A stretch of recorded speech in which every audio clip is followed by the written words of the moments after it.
Fabio, on est très heureux de vous retrouver chez vous à Andorre ou en Andorre. Surtout quelques jours après votre exploit, vous avez réussi à accrocher le podium, une 3e place au Grand Prix de France. On sent un engouement monté en France particulièrement sur la MotoGP, sur la moto, et notamment avec vous, on vous voit de plus en plus souvent, invité de grandes émissions qui ne parlent pas forcément de moto.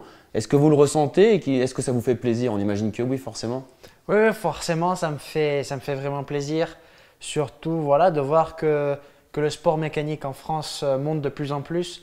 Je pense que voilà, depuis l'année dernière, après les victoires, le très bon début de saison qu'on a eu, de plus en plus, on voit que les Français et voilà, des grandes émissions ouvertes au grand public s'intéressent de plus en plus. Donc ça me fait énormément plaisir et j'espère faire monter le sport moto de plus en plus en France.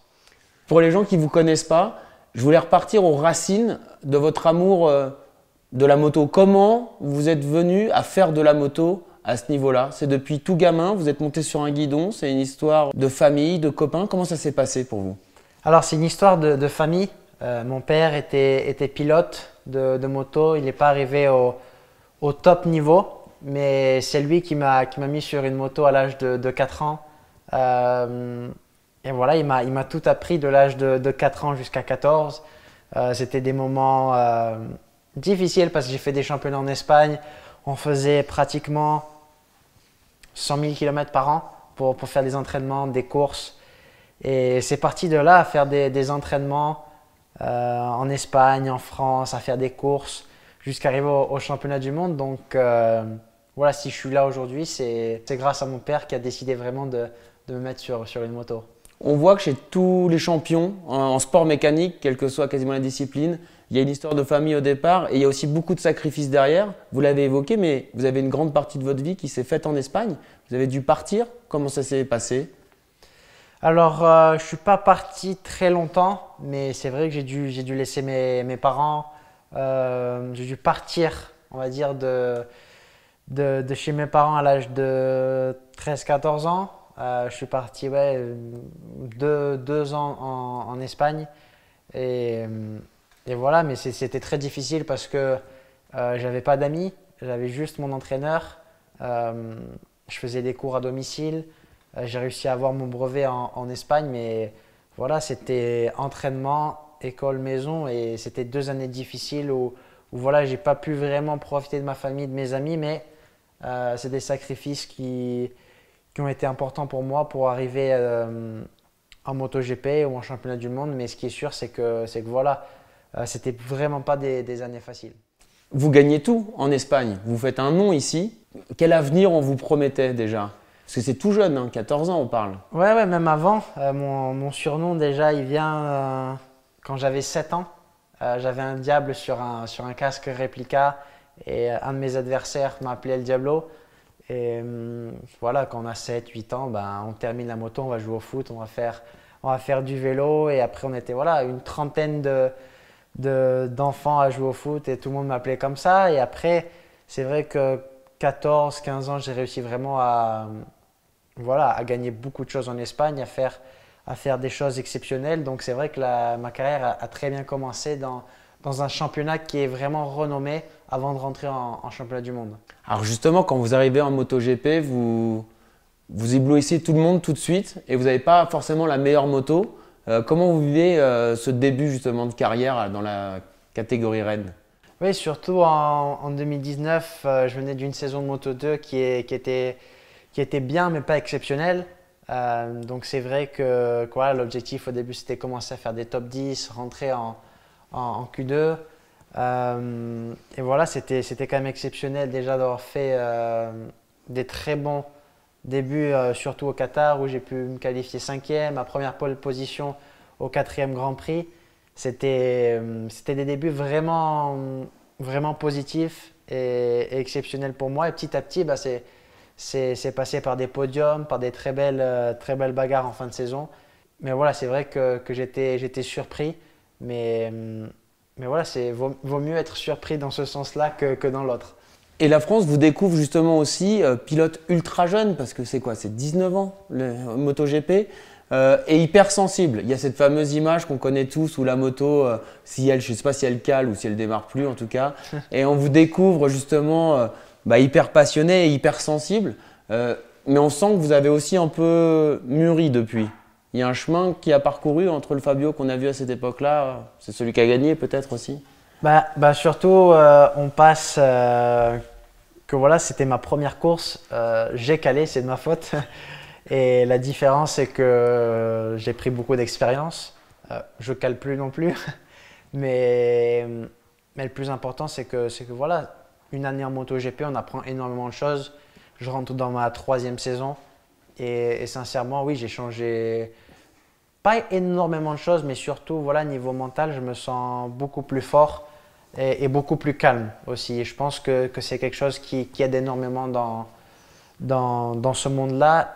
Et c'est vrai que voilà, 2019, j'étais un petit peu stressé, un petit peu furieux, mais ça a changé.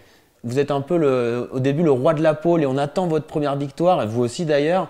Puis il y a ce fameux Marc Marquez peut-être à chaque fois qui est là. Vous doutez quand elle n'arrive pas ou vous dites elle va finir par tomber? Non, je ne doutais pas, c'était que ma première saison. C'est sûr que voilà, il y a eu 2 courses où on était vraiment très proches. Mais voilà, Marc a tout fait pour éviter que je gagne. Mais bon, ça fait partie du jeu. Mais non, je m'inquiétais pas. Je savais qu'en travaillant comme je le faisais, ça allait arriver. Les 2 premières courses de 2020, elles étaient pour nous. Mais c'est vrai qu'en 2019, j'étais pas vraiment que concentré sur la victoire. Mais c'est sûr que voilà, il nous a manqué la première place. Mais 7 podiums, c'était exceptionnel pour notre première saison. Qu'est-ce que vous ressentez quand vous gagnez et que vous devenez le premier Français à être vainqueur en MotoGP? Soulagement?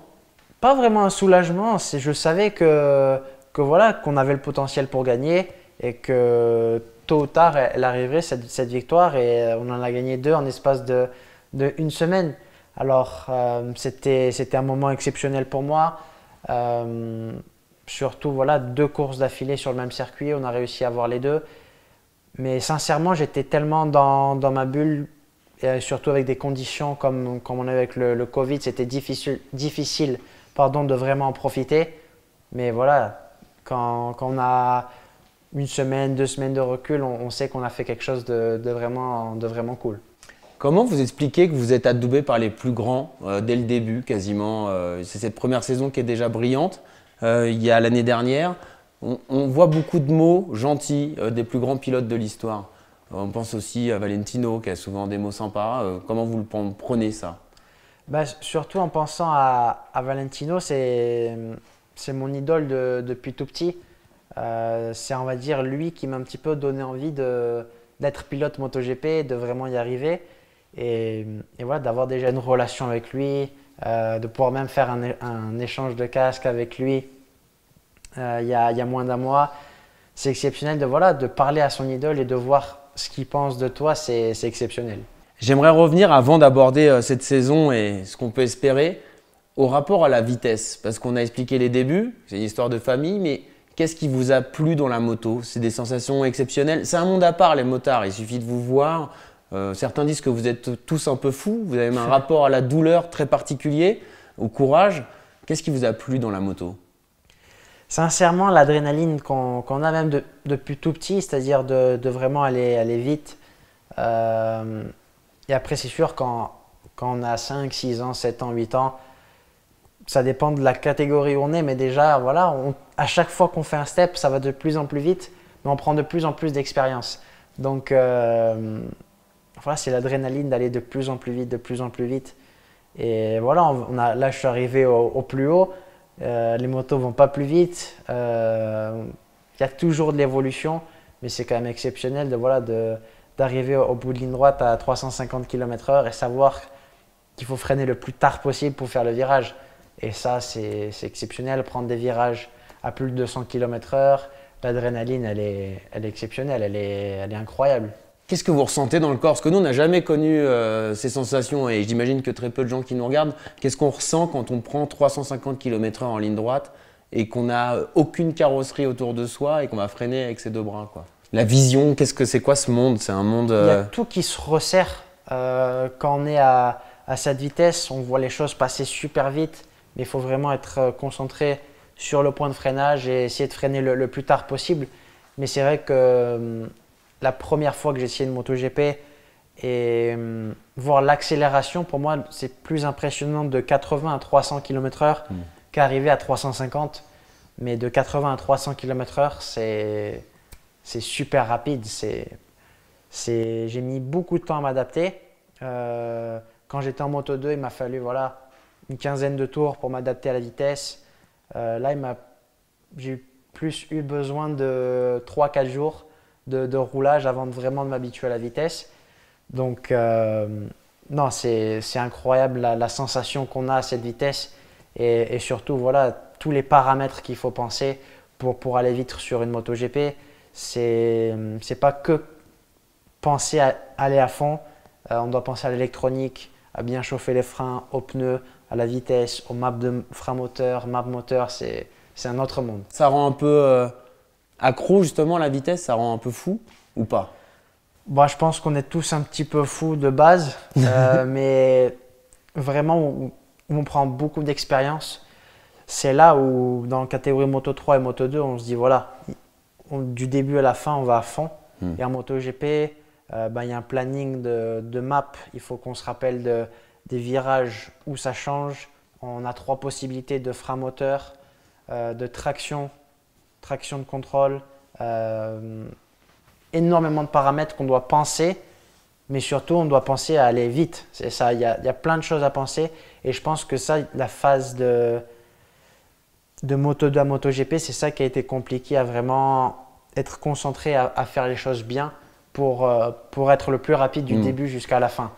Et c'est pour ça que je dis que vraiment chaque année de MotoGP, on prend énormément d'expérience.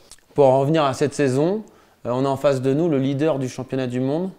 L'objectif, on imagine que c'est de le rester jusqu'au bout et de devenir le premier Français champion du monde de MotoGP. Pour l'instant, j'aborde ce championnat d'une façon différente. Je pense plus à la prochaine course, à un objectif clair pour la prochaine course. Parce que l'année dernière, j'avais un petit peu cette pression d'être leader. Il faut que je reste leader. Mais maintenant, le plus important, c'est même si je suis deuxième, troisième jusqu'à la fin de saison et dans les 2 dernières courses, on passe premier, c'est suffisant. Le plus important, c'est d'être premier à la fin de saison.